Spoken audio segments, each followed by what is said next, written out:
دين أخباركم إيه؟ يا رب تكونوا بخير وسعادة إن شاء الله. من كورس فورتيكيت فاير وول، وبنتكلم النهاردة عن محاضرة الأوس بي إف. الأوس بي إف طبعا كلنا عارفينه، ده نوع من أنواع الديناميك راوتينج بروتوكول، بنستخدمه علشان أقدر أخلي الشبكة راوتابل والناس كلها تقدر تشوف بعض عن طريق إن أنا بعمل راوتينج تيبل دايناميك مش ستاتيك. طيب إحنا المفروض في المحاضرة دي عايزين نعمل إيه؟ عايزين نخلي الفورتيجيت فاير وول يشوف الأربع تمانيات دول، لأن الفورتيجيت فاير وول شايف من عنده الشبكة اللي هي 192 168 واحد زيرو، وشايف الشبكة اللي هي دوت 238، وشايف دوت 2 زيرو، لكن ما يفقهش شيء عن دوت 3 أو دوت 4 أو الأربع تمانيات دول.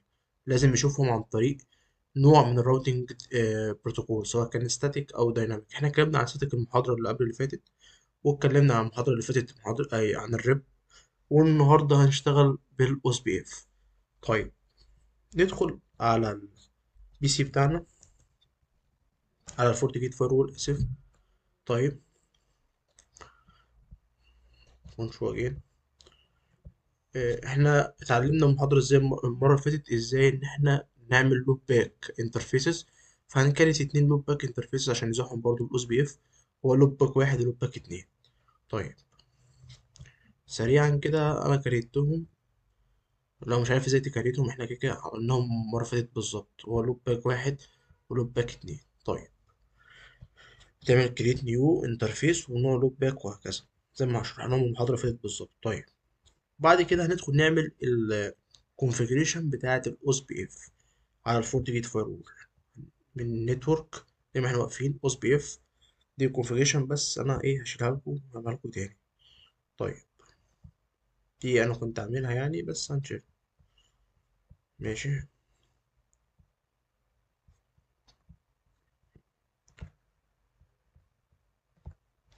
عشان نفهمكم هي بتعمل ازاي بالظبط.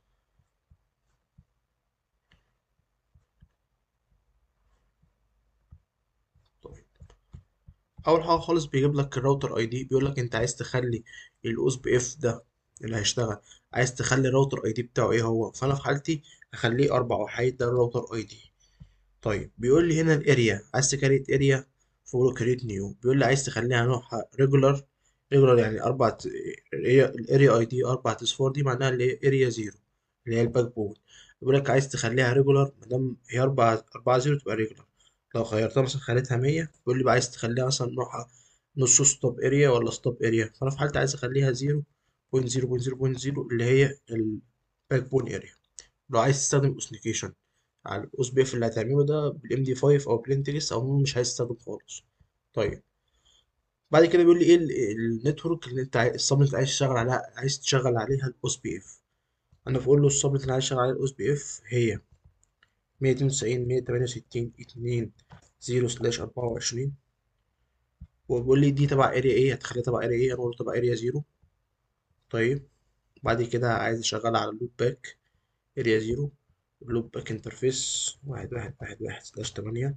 عايز اشغل الاس بي اف على السبنت دي برضو، وعايز اشغلها على اتنين اتنين اتنين اتنين سلاش تمانية تبع اريا زيرو،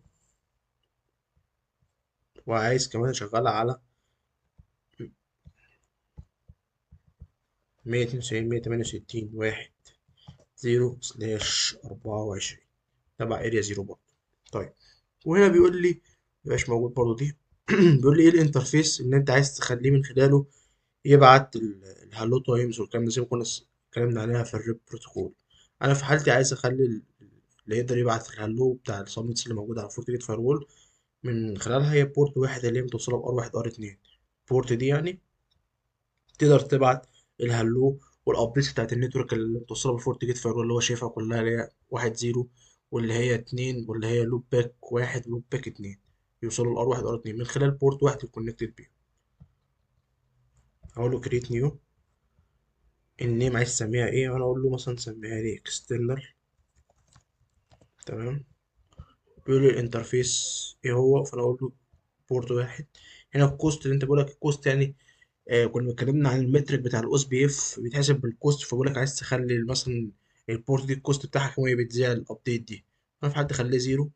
الاوثنيكيشن، مش عايز استخدم اوثنيكيشن، خد بالك من الحته دي، بيقول لي الهالو تايم والديد تايم علشان الريليشن شيب تقوم، النيبر شيب تقوم، سوري ريليشن شيب ايه، معلش انا اسف. عشان النيبر شيب تقوم لازم يبقى الهالو تايم والديد تايم سينكرايز على بتوين الفورت جيت فاير وول والنيبر بتاعه، عشان يبقى في نيبر شيب تقوم بينهم، يعني بتوين ار واحد وفورت جيت فاير وول يبقى الهالو تايم زي الديد تايم، ونفس القصه بتوين الفورت جيت فاير وول وار 2 برضو يبقى الديد تايم زي بعض والهالو تايم زي بعض، يعني لازم يبقى البورت دي نفس الهالو تايم والديد تايم نفس على البورت واحد، نفس على الار واحد ونفس على الار اتنين. طيب انا عايز اعرف على ار واحد ار اتنين كام. هي باي ديفولت الهالو تايم بتاع الاس بي بيبقى 10 والديد تايم بيبقى 40، بس انا عايز اعرف في كوماند يعرفني برضه على الراوتر الديد تايم والهالو تايم ايه هو شو اي بي اوس بي اف انترفيس فاست ايثرنت. انت عايز تشوف من خلاله الديد تايم والهالو تايم عليه قد ايه، تكتب انكلود انترفال بيقول لك ان الهالو 10 والديد تايم 40. طيب يبقى انا كده هدخل هنا هخليه لازم دول يبقوا سنكرايز على المستوى النيبر، عشان اللي هو فورت جيت فايرول ار واحد متوصل بيه، وعلى فورت جيت فايرول وار اتنين متوصل بيه عشان النيبر شيب تقوم منهم، وهدوس اوكي. وبعد كده هدوس ابلاي. كده انا خلصت الكونفيجريشن بتاعتي من ناحيه الفورت جيت فايرول. طيب ندخل بقى ونشوف الكونفيجريشن على الراوتر تعمل ازاي. هقول له راوتر اوس بي اف واحد ده البروسيس اي دي، راوتر اي دي هديله راوتر اي دي 11 11 11 11، والنتورك 0 0 0 0 0 0 0 اريا 0 دي معناها انا بقول له شغل لي الاوس بي اف عندك يا راوتر واحد على اي انترفيس عندك، شغل الاوس بي اف على اي انترفيس عندك يا راوتر ار واحد وتبع اريا 0. الاوس بي اف ده يعني الناس تقوم عليها، الناس تقوم اس بي اف على الانترفيس اللي عندك ار واحد تبع اريا 0، نفس القصه ار 2 وار 3، بس يختلف الراوتر اي دي لكل واحد فيهم زي ما احنا شايفين انت. طيب هدخل على ار واحد اهو، انا عامل الكونفيجريشن بس اوريها لكم تاني، يعني كونفيج تي انترفيس سوري راوتر او اس بي اف واحد، هقول له راوتر راوتر اي دي واحد واحد واحد واحد واحد واحد واحد واحد، تمام. نتورك 0 0 0 0 شغل لي الاوس بي اف على اي نتورك عندك، اي انترفيس عندك السيجنال ماسك بتاعه اي حاجه تبع اريا 0. بس كده، وهنعمل نفس القصه على ار 2 وار 3، بدل الراوتر اي تي 11 11 11 هيبقى على ار 2 22 لكل واحده، وعلى ار 3 هيبقى 33 لكل اوكتت. طيب عشان نشوف بقى كلامنا صح ولا غلط كده، هنيجي على فورت جيت فاير وول ونبص، تبقى ادمن، نكتب جيت راوتر انفو راوتنج تيبل او اس بي اف. شايف الاربع تمانيات سلاش 32 دي شايفها عن طريق الاس بي اف.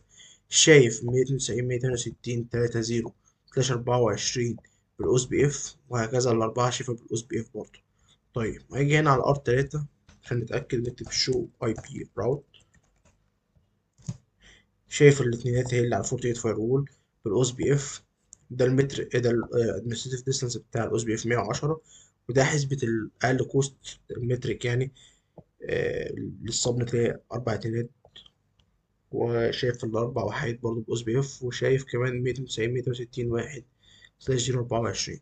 هاجي على فورت جيت فايرول وأعمل بينج عشان أتأكد الدنيا سليم على 4 تمانيات. فعشان كده جالي كوندكتيفيتي، فأنا كده شايف تمام. وكده أنا خلصت الكونفيجريشن بتاعتي من ناحية الأس بي إف ومن ناحية من ناحية الفورت جيت ومن ناحية التلات رواتر.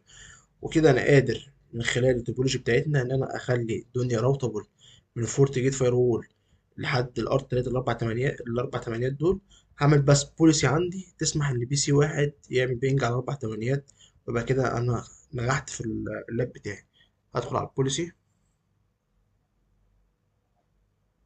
سوري، بوليسي اند اوبجكت فاير وول بوليسي، كريت نيو، اسميها allow بي سي تو 4 تمانيات الانكoming انترفيس. الترافيك ده جاي لفورت جيت فروم على بورت ايه، بورت 2، خارج من بورت كام، بورت 1. السورس ايه هو، كل حاجة، الديستنيشن كل الناس السيرفيسز اللي هستخدمها وكل حاجة برضو. inspection مود فلو بيست. اوكي تمام. ودي البوليسي اللي معمولة، وزيرو بايت يعني مفيش أي كونفيجريشن لسه مفيش أي ترافيك لسه فيها. هدخل بقى هنا كده على البي سي 1، أعمل بينج وأشوف على 4 تمانيات في كوندكتيفيتي. هبص على فورت جيت فاير وول من ناحيتي وأعمل ريفريش هنا كده.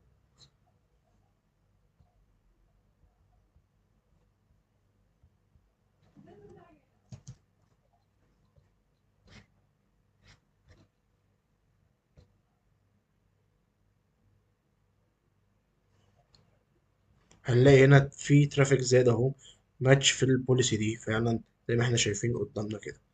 طيب انا كده خلصت محاضره النهارده. المحاضره كانت سهله وبسيطه، بس ازاي بنشرح الكونفيجريشن بتاعت الاو اس بي اف على الفورت جيت فاير وول، وطبقنا لاب كده لذيذ نخلي الدنيا فيها كوندكتيفيتي من ناحيه البي سي 1 يعمل بينج على 4 تمانيات، وعن طريق ان انا خليتهم يشوفوا بعض عن طريق الاو اس بي اف راوتنج بروتوكول.